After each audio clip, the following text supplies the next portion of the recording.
우리가 보통 말할 때 동서의 문화가 다르다 그렇게 표현합니다. 요즘에는 서로 왕래가 많아져서 동양서양의 문화가 많이 섞여 있습니다만 옛날에는 동서의 문화가 확연히 달랐지요.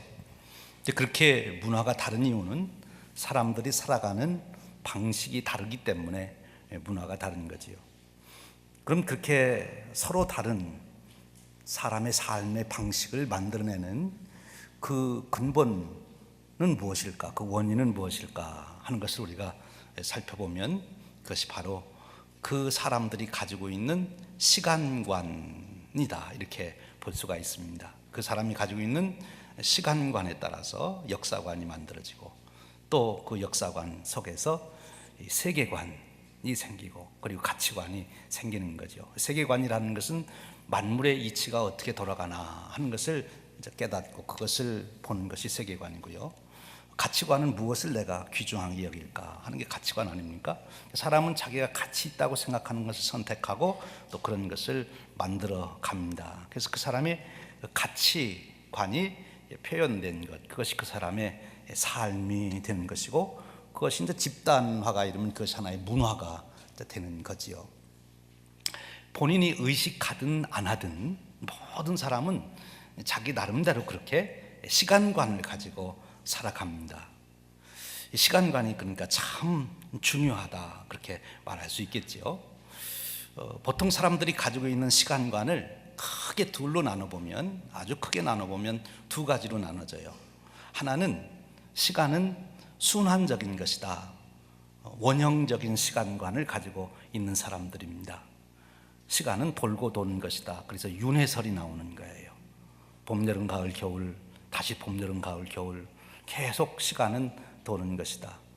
사람이 미물이 되었다가 미물이 또 짐승이 되었다가 또 사람이 되었다가 또 그렇게 되었다가 이렇게 계속 도는 윤회론이 나오는 거지요. 그런 생각을 가지고 살아가는 사람들은 그런 삶의 틀을, 문화를 만들어 가지요. 그 반면에 또 하나 그와 대조되는 시간관은 직선적 시간관입니다. 그 직선적 시간관은 시작이 있고 끝이 있다는 거예요. 여기 창조가 있고 그리고 오메가 포인트를 향해서 시간이 흘러가고 있고 시간은 다시 되돌릴 수 없는 것이다, 이제 그렇게 보는 것이지요. 직선적 역사관을 갖게 된, 주로 서양에 있는 사람들이 그동안 직선적인 시간관을 갖고 있었던 거지요. 이렇게 그 시간관에 따라서 동서 문화가 달라질 만큼 시간은 우리의 삶을, 시간관 우리의 삶을 그렇게 만들어내는 거예요. 이 원리를 오늘 우리 그리스도인 된 우리들에게 적용하면 우리가 복음을 믿는다, 하나님을 믿는다, 예수 그리스도를 믿는다 할 때 정말 내가 예수 그리스도를 믿는지 안 믿는지, 복음을 정말 내가 믿고 사는지 안 사는지를 알아보려면 내 삶을 분석해서 내가 어떤 시간관을 가지고 살아가느냐, 이거를 살펴보면 알 수 있는 거예요. 내 시간관이 예수님을 믿는다고 하지만 여전히 불교적인 시간관을 가지고 있다면 나는 말은 예수님 믿는다고 하지만 실제로는 예수님을 믿고 있는 것이 아닐 수 있다는 거지요. 내가 그것을 분석하는 능력이 있어서 내 삶을 분석해서 알듯 모르듯 우리가 예수님을 믿는다, 하나님을 믿는다, 내 새 믿음을 갖게 될 때 그 순간부터 이미 우리는 새로운 세계관을 갖게 되는 것이고 새로운 시간관을 가지고 살아가게 되는 것입니다. 그러니까 이 시간관이 그렇게 참 중요한 거죠. 그래서 우리는 이 시간 이런 질문을 하게 되는 거예요. 그러면 도대체 우리 그리스도인들, 예수님을 믿는 우리들은 어떤 시간관을 가지고 살아가야 됩니까? 하는 거지요. 결론부터 말씀드리면 이 복음적 시간관을 가지고 살아가야 된다, 그렇게 답변할 수 있어요. 이 복음적 시간관이라는 것은 하나님을 나의 아버지, 창조주, 나의 아버지로 믿고 예수 그리스도를 나의 구주로 믿고 살아가는 사람이 가지고 있는 시간관, 그것이 복음적 시간관인데 신학적인 표현으로 말하면 그것을 종말론적 시간관이다, 종말론적 삶이다, 그렇게 말하는 것입니다. 우리가 종말이라는 말을 많이 쓰는데 이 종말이란 개념을 잘 잘 이해하면 바로 복음의 실체가 무엇인지를 정확하게 우리가 알게 되는 것이죠. 그런데 바로 이와 같은 복음적 시간관, 이 종말론적인 삶을, 그 원리를 잘 설명해 준 말씀이 오늘 우리가 읽고 있는 본문으로 읽은 고린도전서 7장의 말씀입니다. 이 고린도전서 7장의 말씀은 언뜻 우리가 읽으면 굉장히 오해하기 쉬운 말씀이 고린도전서 7장의 말씀이에요. 여러분, 우리가 누구의 말을 듣든지 어느 글을 읽든지 오해하지 않고 바로 들어야 되는데, 오해하지 않고 그가 한 말을 그대로 이해할 수 있고 그 쓴 글을 그대로 이해하려면 무엇을 알아야 되는가 하면, 그가 그 말을 왜 했는지, 그 이유, 그 말을 하게 된 배경을 알아야 정확하게 말의 뜻을 이해할 수 있고 그 글의 뜻을 이해할 수가 있습니다. 단순히 문자적으로 나온 그 내용, 그리고 단순히 말한 그 말만 가지고는 우리가 오해할 때가 참 많게 되는 거죠.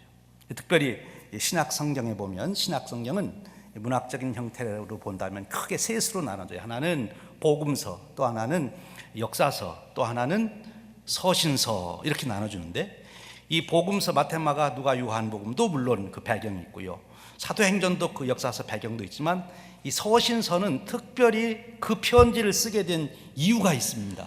그 편지를 쓰게 된 이유를 알아야 그 편지에 왜 그런 말을 썼는지를, 그리고 그 말의 뜻이 무엇인지를 우리가 정확하게 이해할 수 있는 거지요.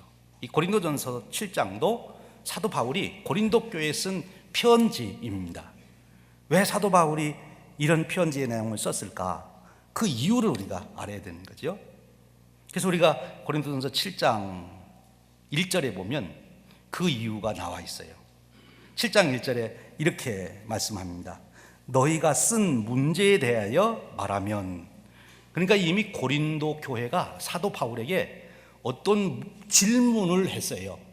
그래서 이제 그 질문에 대해서 사도 바울이 지금 편지를 쓴 겁니다. 근데 고린도 교회가 사도 바울에게 어떤 질문을 했을까요? 그 질문은 성경에 없어요. 그 질문은 없지만 어떤 질문을 했을 것이라고 하는 것은 우리가 잘 알 수 있는, 그것은 사도 바울의 답변을 읽어보면 알 수 있어요. 사도 바울이 내가 물은 질문에 내가 답한다 하면서 자기 이야기를, 답변을 썼기 때문에 그 답을 읽어보면은 무슨 질문을 했었구나 하는 걸 우리가 알 수 있는 거죠. 고린도전서 7장을 우리가 쭉 읽어보면 그 주제는 뭔가면 결혼에 대한 얘기입니다. 결혼을 할 거냐 말 거냐, 아니면 과부된 사람들은 결혼해야 됩니까 안 해야 됩니까, 뭐 이런 얘기, 독신이 가능합니까 안 합니까, 결혼에 대한 문제를 다룬 것이 고린도전서 7장인데, 그 쓰여진 배경을 모르고 고린도전서 7장을 읽으면 결혼에 대해서 굉장히 오해할 수 있는 소지가 많아요. 고린도전서 7장이 결혼에 대한 이야기인데, 결혼을 하라는 건지 말라는 건지 사도 바울은 이렇게 말씀하고 있어요. 결혼을 하는 것도 좋다. 그런데 결혼을 안 하는 건 더 좋다. 결혼을 하라는 것입니까 말라는 것입니까? 답을 얘기했잖아요. 결혼하는 것이 좋다. 그런데 안 하는 것이 더 좋다.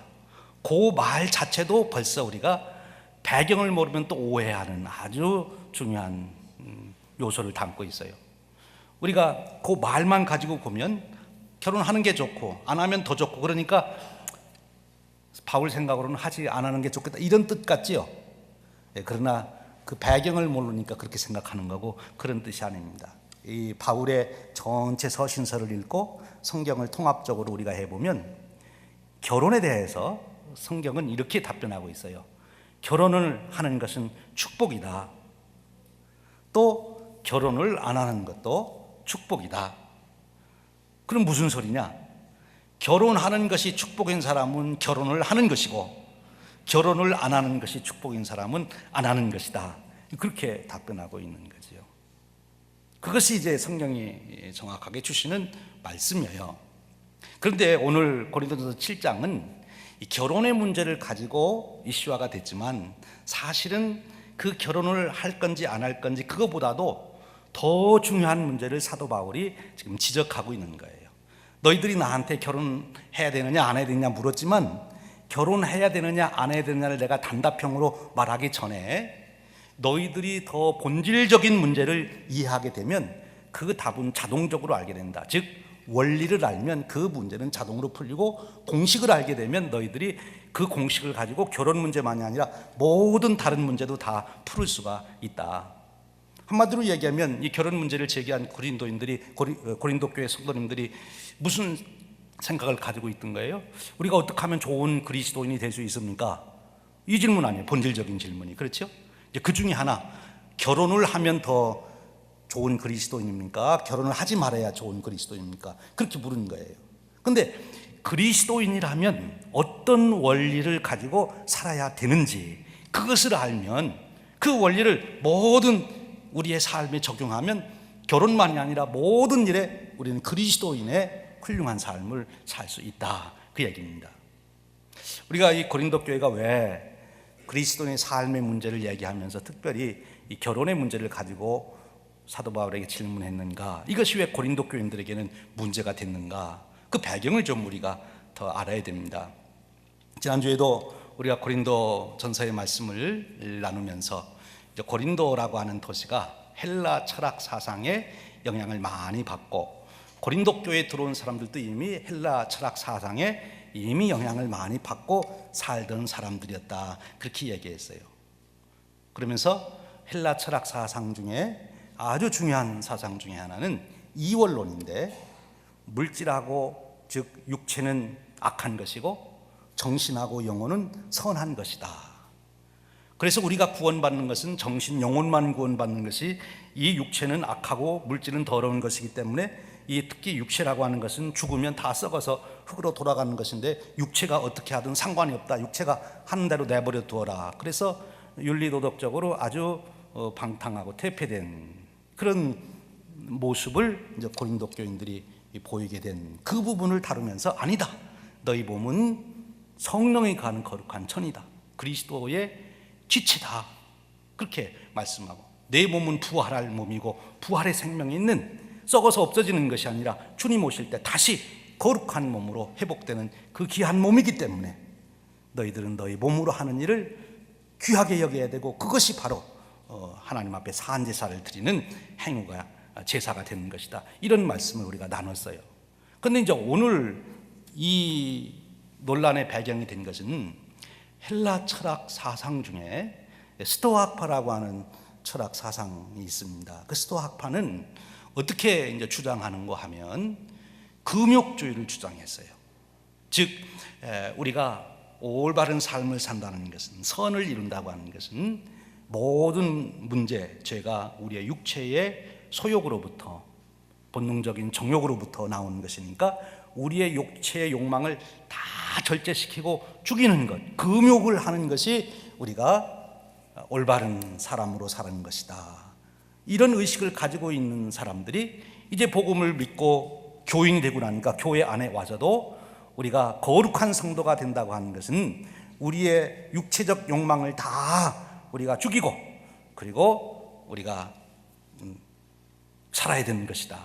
그런데 그 육체적 욕망 가운데 하나가 이 성적인 욕망이잖아요. 그러니까 어떻게 해야 되느냐? 결혼 생활을 하지 말아라. 금욕을 해야 된다. 그래야 진짜 거룩한 성도가 되는 것이다. 지금 이렇게 얘기가 된 거예요.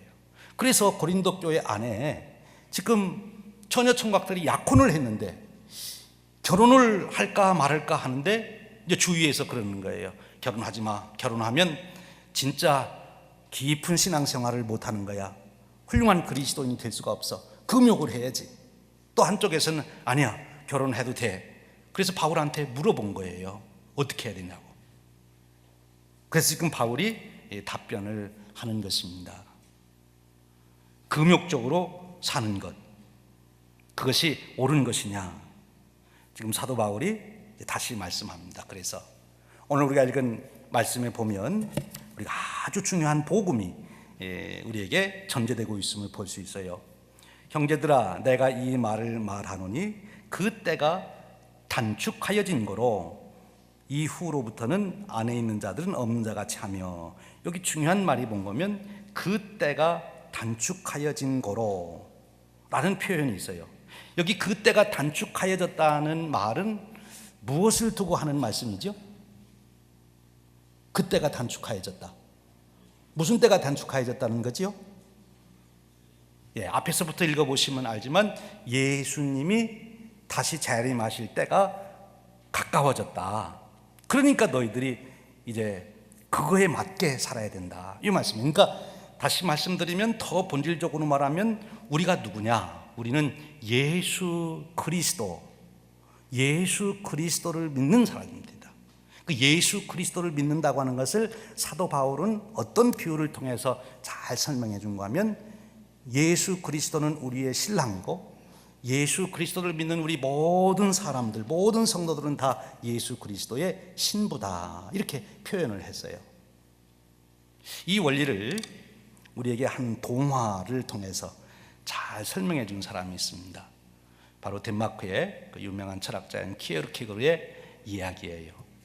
키에르케고르가 하나님이 우리 인간을 구원하신, 예수 그리스도가 오셔서 우리를 구원하신 사건을 하나의 동화로서 우리에게 잘 설명해 주고 있는데, 여러분도 이미 아시겠습니다만 제가 다시 한번 이 동화를 해드릴 테니까 잘 들어보세요. 한 왕궁에 훌륭한 왕자가 있었는데 어느 날 사냥을 나갔습니다. 사냥을 신나게 하고 잘 마치고 돌아오는 길에 잠시 어느 시골 마을을 지나며 쉬는 동안에 우연히 그 시골에 있는 한 처녀를 만나게 된 거예요. 근데 이 왕자가 그 처녀를 보는 순간 한눈에 반해버렸어요. 그래서 처녀에게 물 한 그릇을 얻어 먹었는지 안 먹었는지는 모르지만 어쨌든 그 처녀에게 반하고 이제 왕궁에 돌아왔는데, 왕궁에 와서 그 처녀의 얼굴이 사라지질 않는 거예요. 걸어가도 처녀 얼굴이 떠오르고, 잠잘 때도 떠오르고, 아침에 일어나도 떠오르고, 그 처녀에 대한 사모하는 마음이 아주 불같이 일어나는 거예요. 이 왕자가 생각합니다.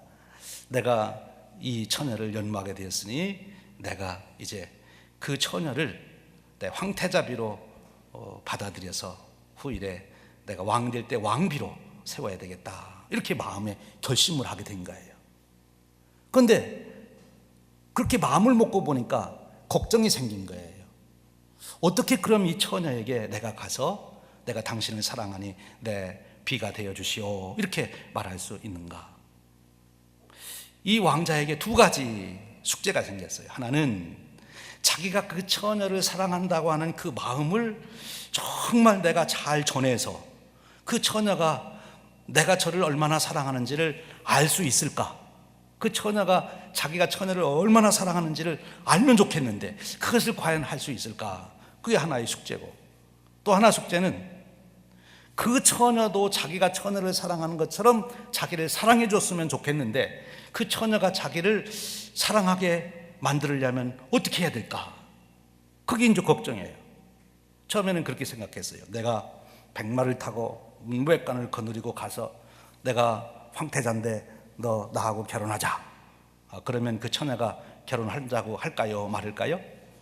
하겠지요. 하긴 하는데 왕자가 와서 명령하니까 거절할 수가 없어서, 그래서 속에는 사랑하는 마음이 없어도 거기에 결혼에 응답할지도 있다. 그런 결혼은 나는 원치 않는다. 그래서 그 방법은 피하자. 또 생각해낸 게, 그 처녀를 그러면 왕궁으로 불러가지고 이 멋진 왕궁을 다 보여주고 나하고 결혼하자. 그러면 처녀가 결혼할까? 처녀가 결혼한다고 하겠죠. 그 시골 처녀가 왕궁에 와서 그 화려한 것을 보고 결혼하자고 하겠죠. 그런데 이제 왕자의 마음에 안 드는 거예요. 왜냐하면 왕자는 마음이 없고 혼수품이 좋아가지고 결혼한다고 그러면 나는 뭐냐? 자기가 원하는 것은 그 처녀가 자기를 사랑하는 마음인데 자기는 안 보고 그 왕궁의 화려한 것 보고 결혼하면 그것도 마음에 이제 안 드는 거예요. 어떻게 하면 나도 저가 사랑한다는 것을 저가 알고 저도 나를 진정으로 사랑하게 만들 수 있을까? 그리고 또 생각하는 게 뭔가면, 나는 왕자고 저는 시골 처녀인데 이 신분이 격이 안 맞는데 이 결혼에 어려움이 없을까? 많은 문무백관들이 반대를 하겠죠. 어떻게 황태자비를 그런 데서 데려옵니까 하고 반대를 하겠죠. 이걸 어떻게 극복해야 되는가. 또 그 어려움을 내가 다 감당하겠으니 걱정 말라고 그래도 그 처녀가 그것을 이해할 수 있을까. 이런 고민이 생기는 거예요. 여러분 같으면 어떻게 될 것 같아요? 왕자가 어떻게 해야 자기의 사랑하는 마음도 전하고 그 처녀도 자기를 사랑하도록 그렇게 해서 정말 사랑의 열매가 되는 결혼을 할 수 있을까요? 여러분 같으면 어떻게 하실래요? 이 왕자가 여러 사람과 의논한 끝에 아마 여러분같이 지혜로운 분을 만난 것 같아요. 그 방법을 고안해냈는데 개본 보면 왕자의 옷을 다 벗고 그리고 시골 목수의 옷을 입고 그 동네로 찾아갑니다. 그리고 이제 그 동네에서 방 하나를 얻어가지고 목수일을 하는 거예요. 얼마나 부지런히하고 이웃들과 관계를 맺고 봉사하고 가끔 그 처녀 집에 가가지고 식사도 하는데 마당도 쓸어주고 이렇게 하면서 아주 그 처녀 가족들의 또 처녀의 환심을 사고 가다가 어느 날 물레방앗간에서 만났는지 어쨌든 만나서 이제 사랑이 깊어져서 고백을 한 거예요. 내가 사실 당신을 사랑합니다. 나하고 결혼해 주겠어. 목소리를 좀 멋지게 해야 되는데 이렇게 안 했을 것 같은데 어쨌든 처녀가 나도 당신을 사랑합니다. 둘이 사랑한다고 고백을 했어요. 그리고 나서 왕자가 이제 자기가 누구인지를 드러낸 거예요. 사실은 내가 이 나라 왕자인데 내가 너를 사랑해서 사모해서 이렇게 와가지고 이렇게 몇 년 동안 이렇게 살았노라고. 그러니까 이 처녀가 그러자네도 좋았는데 이 얘기를 들으니까 어떻게 했어요? 정말 정말 정말 좋지요. 이렇게 나를 사랑했구나. 그리고 이렇게 귀한 분이구나. 얼마나 좋겠습니까? 여기까지가 이제 키에르케고르의 이야기인데 이것이 바로 예수님이 우리를 구원하러 오신 이야기예요. 성육신 이야기를 키에르케고르가 이렇게 동화로 만드는 거예요.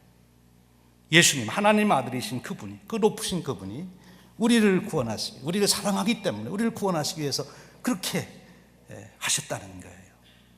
근데 저는 이 이야기의 후편을 조금 더 이어가려고 그래요. 그래서 키에르케고르는 여기까지 이제 얘기를 했는데, 그래서 우리가 구원받았다. 그러면 그렇게 해서 구원받은 그 처녀는, 그 왕비가 황태자 비가 되기로 받아들인 그 처녀는, 그러면 그 다음부터 그의 생활은 어떻게 될까요? 그렇게 자기를 사랑하는 그 청년이 왕자인 것을 알고, 그리고 자기가 이제 황태자비가 될 것을 안 그 순간부터 그 지금까지 살아오던 삶과 그때부터 살아가는 그 처녀의 삶이 같을까요? 다를까요? 여러분 같으면 어떻게 될 것 같아요? 변하겠죠. 그렇죠? 어떻게 변할까요? 그동안에는 동생이 핸드백 가지고 와가지고 기스냈다고 막 혼내고 다시는 가져가지 말라고 막 야단을 치고 감추고 그랬는데, 이제 자기는 얼마 있다가 황태자비로 갈 거니까 동생들이 백 가져가려면, 그래 너희 와서 골라가 뭐 좋으냐 다 주는 거예요. 다 줘. 그거에 집착 안 하는 거예요. 동네 나가서도 이런 청년 저 청년들이 뭐 휘파람 불고 그래도 옛날에는 돌아보는데 이제는 돌아보지도 않아. 누가 뭐라 그래도 안 돌아봐. 그리고 옛날에 친구들하고 뭐 가지고 뭐 다투고 뭐 나무를 누가 많이 캐갔냐 뭐 싸우고 그랬는데, 이제 그런 가지고도 싸우겠어요? 안 싸우겠어요? 이제 안 싸우는 거예요. 옛날에는 동네 사람들이 누가 뭐라고 그러면 막 크게 마음 맺혀가지고 막 밤새가지고 잠도 못 자고 그랬는데, 이제 자기가 황태자비가 돼가지고 며칠 안 있으면 이제 황태자가 오셔서 자기를 데려갈 건데, 그 생각하면은 그게 가슴에 맺히겠어요? 안 맺히겠어요? 안 맺히는 거예요. 이제 오직 생각은, 그 처녀의 가슴에 생각은 무엇만 있어요? 우리 그 늠름한 황태자, 그분이 이제 곧 오시는데 그 오실 날만 기다리면서 그분 만날 날만 사모하고 지금 있는 거예요. 그동안 그가 동네에서 살면서 집착했던 모든 것에 더 이상 집착하지 않게 되는 거죠. 이것이 구원받은 그리스도인의 삶이다. 그것을 사도 바울이 지금 말씀해 주시는 거예요. 황태자와 결혼 약속을 받고, 이제 황태자가 왕궁에 돌아가서 모든 결혼식 준비를 끝내고 자기를 정식으로 이제 모시러 오는 그날을 기다리고 있는 이 시골 처녀. 그 처녀처럼 사는 것이 바로 우리 그리스도인의 삶이다. 그것을 말씀해 주시는 거예요. 이 처녀에게 있어서 제일 중요한 것은 무엇이겠습니까? 누가 시키지 않아도 아침에 일어나면 그 황태자 생각하고, 저녁에 잘 때도 황태자가 무슨 말을 했나 다시 생각하며 살 거고, 아침에 일어나서도 그 황태자와 함께 걷던 길을 또 한번 걸어보면서 생각할 거고, 사진을 주고 갔는지는 모르지만 사진 주고 갔으면 그 사진을 보고 또 보고 또 보고 아마 그랬을 거예요.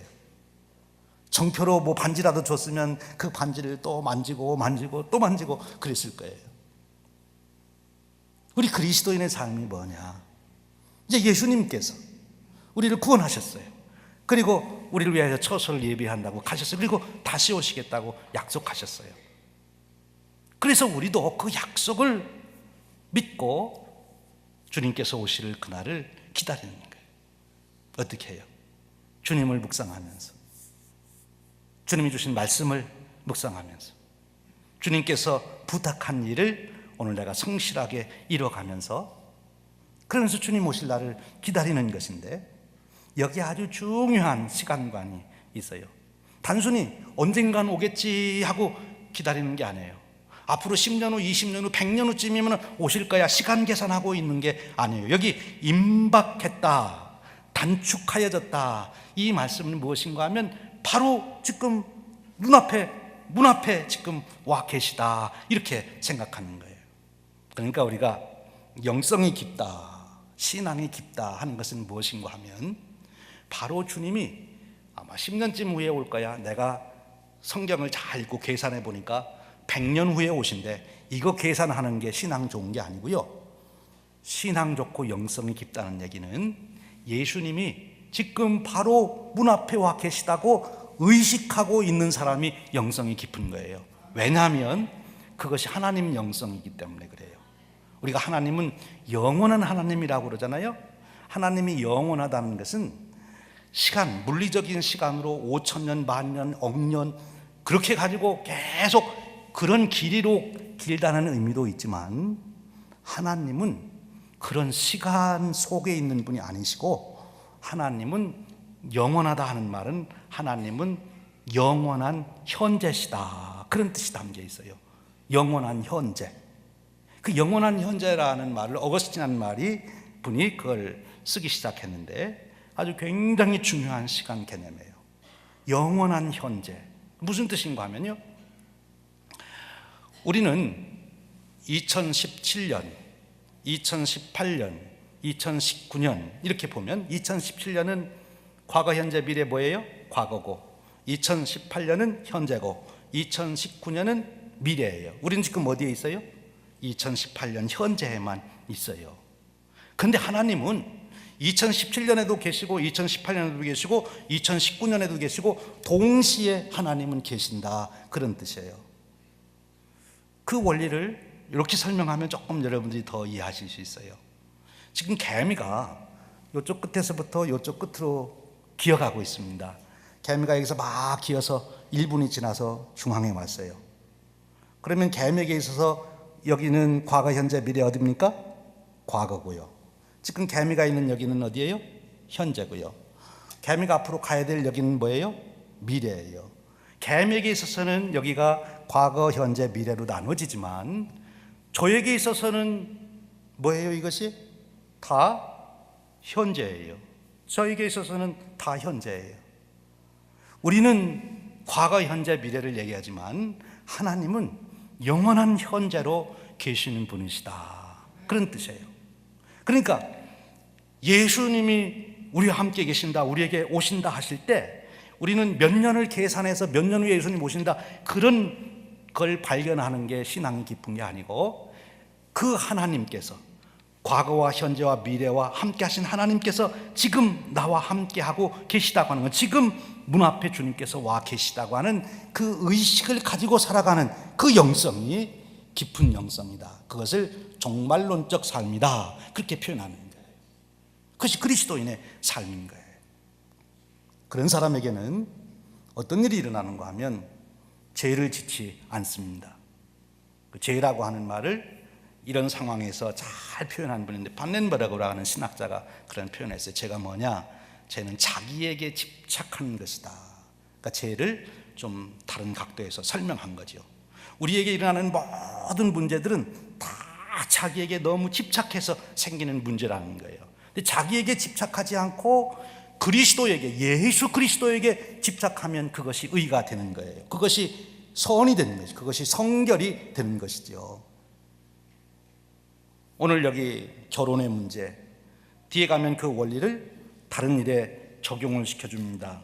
그래서 사도 바울이 뭐라고 그럽니까? 안에 있는 자들은 없는 것 같이 하며, 우는 자들은 울지 않는 자 같이 하며, 기쁜 자들은 기쁘지 않는 자 같이 하며, 매매하는 자들은 없는 자 같이 하며, 세상 물건을 쓰는 자들은 다 쓰지 못하는 자 같이 하라, 이렇게 말씀했는데, 여기에 우선 조금 여러분들이 본문을 이해하기 위해서 설명을 드리면, 여기 매매하는 자라고 하는 것은 부자를 가리키는 거예요. 그리고 세상 물건을 쓰는 자들은 소유가 많은 자들을 가리키는 것입니다. 고린도의 그 상황에서 그런 표현을 쓴 거예요. 우리가 재물에 너무 집착하고 권세에 집착하고 그런 모든 것에 집착한다고 하는 것은 그리스도에게 집착하지 않는다, 그런 뜻이라는 거예요. 그러면 우리 그리스도인들은 어떻게 살아야 되냐? 예수님이 곧 오실 거니까, 우리의 신랑 되신 예수님이 곧 오실 거니까 우리의 마음을 예수님께 집착해야 된다. 그것을 우리의 마음을 예수님께 기울여라, 그렇게 표현하신 분이 있어요. 참 좋은 표현이라고 봐요.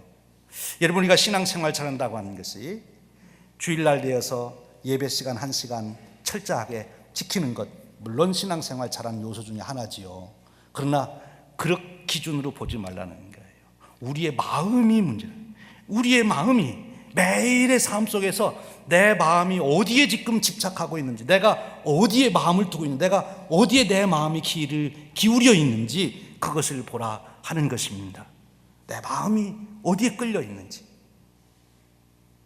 그래서 오늘 사도 바울은 말씀하는 거예요. 결혼하는 것도 좋고 결혼 안 하는 것도 더 좋다고 말을 합니다만, 그 기준은 뭔가면 주님께서 원하시는 것이 뭔지, 그것이 너 먼저 내가 생각해야 될 일이고 내 마음이 그리스도에게 끌려야 된다 하는 것입니다. 여기 혹시 오해할까 봐 오늘 본문의 말씀에, 오늘 주제와는 조금 다릅니다만 설명하고 싶은 것은, 안에 있는 자들은 없는 자 같이 하며 그랬는데, 그걸 좀 바꿔서 말하면 남편 있는 자들은 남편이 없는 자 같이 하며, 그렇게 말을 바꿀 수도 있겠죠. 이 말이 자기가 아내도 있고 남편도 있으면서 다른 모임에 가서 처녀 총각인체 행사하지 말라, 그 소리예요. 그게 아니라는 거예요. 그렇게 오해하면 틀린 거예요. 그런 뜻이 아니고 집착하지 말라고. 그 당시에 안에 있는 자들은 없는 자 같이 하라 이라는 말은 그 당시에 고린도라고 하는 사회, 그리고 고린도 교회와 지금 금욕적으로 살아야 된다고 주장하는 사람들의 그 배경을 놓고 볼 때, 아내가 있다고 하는 것은 무엇을 말하는 거면 아내에게 너무 매여 있는 거예요. 예수님보다도 아내의 말이 더 무섭고, 예수님보다도 아내의 말이 더 중요하고, 예수님보다도 남편의 뜻이 더 중요하고, 더 거기에 매여서 주님께서 원하시는 것을 못하게 되는, 그것을 두고 지금 하는 말씀이지 다른 말씀이 아니에요.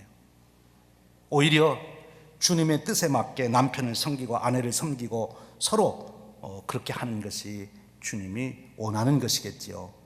다시 오늘 말씀으로 돌아오면, 우리 그리스도인으로 산다는 것은, 우리는 복음적 시간과 종말론적으로 산다는 것은, 그것은 주님께서 이제 오실 그날을 우리가 기다리며, 이 시골 처녀가 황태자가 올 날을 기다리고 있듯이 오직 마음을 거기에 두고 살듯이 우리가 그렇게 마음을 들고 살아가는 것, 그것이 그리스도인의 삶이라는 것입니다. 오늘 말씀의 마지막에 아주 중요한 단어 하나가 나와요. 이 세상의 외형은 지나감이니라 그랬어요. 이 세상 것에 집착하지 말라. 이 세상의 외형은 지나갑니다. 여기 외형이라고 그러니까 겉모습을 말하는 걸로 오해할 수 있는 표현인데, 원래 본 그 원어에 보면 여기에 외형이라는 말은 겉이라는 말이 아니고 스케마투 코무스라고 하는 헬라어인데, 그것은 존재를 말하는 것입니다. 그 폼이라고 하는 그 뜻이 단순히 겉으로만 나타나는 것이 아니라 그 존재 자체. 이제 그 시골 전역에 있어서 시골 마을에 있던 모든 것들은 그가 황태자를 만나서 왕궁으로 들어가는 날 다 소용없는 거예요. 그거 가지고 왕궁에 들어가지 않습니다.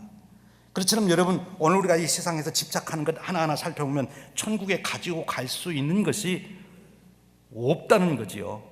천국에 가지고 갈 수 없는 것에 집착하지 말고 예수님 앞에 바로 설 수 있는 우리 자신, 거룩한 신부로서 주님 앞에 설 그것을 우리가 준비하는 삶을 살아야 된다. 그 말씀을 우리에게 주시는 거예요. 여러분, 오늘 또 여러분 하루하루를 지내시면서 주님 생각 많이 하시기를 바랍니다. 주님 이름 많이 부르시길 바랍니다. 주님께서 하신 말씀 다시 마음에 새기시기를 바랍니다. 주님을 향한 찬양 많이 하십시오. 그러면 우리 생각 속에 우리가 주님을 품고 살아갈 수가 있어요. 그것이 종말론적인 삶, 시골 처녀가 황태자가 오는 날을 기다리며 준비하고 사는 그 설레임, 그 기대, 그 기쁨, 그 자신감, 그 담대함, 그 권세, 이걸 가지고 살아가는 것이 우리 그리스도인의 삶인 것입니다. 오늘 저와 여러분에게 이런 축복이 주어지시기를 주님의 이름으로 축원드립니다. 기도하겠습니다. 하나님 아버지, 감사합니다. 저희들에게 신랑 되신 예수 그리스도를 보내주시고 저희들을 신부로 맞이하여 주심을 감사합니다. 이제 신부된 저희들이 다시 주님 오실 날을 사모하며 기다리며 준비하는 삶을 살도록 지혜를 주시옵소서. 우리의 시간관을 복음적 시간관으로 종말론적인 삶으로 저희들을 바꿔주시기를 원합니다. 다 없어지는 것에 너무 집착하지 않게 하시고 주님을 향하여 우리의 마음을 기울이고 집착할 수 있도록 이끌어 주시옵소서. 우리 주님 예수 그리스도의 이름으로 기도하옵나이다. 아멘.